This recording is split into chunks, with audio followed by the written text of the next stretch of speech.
song called Telstar, and he was the coolest producer at 1963. He was so cool that the Beatles asked him to be their producer, and he said, "No, you're a rubbish band."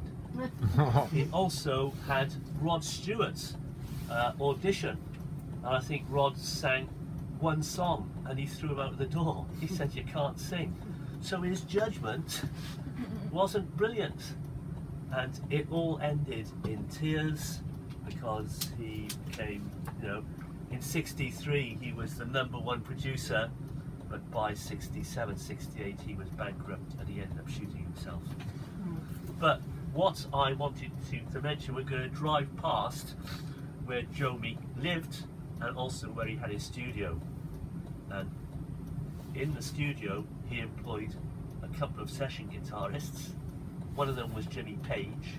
Jimmy Page cut his first demo in this studio, but the guy that he really liked, and he actually let him and his wife and daughter live in an apartment about 50 yards from the studio, was Richie Blackmore.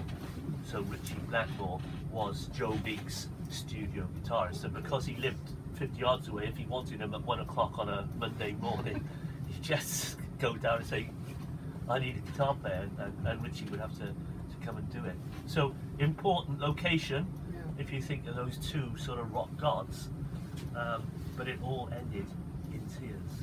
Yeah? So let's try.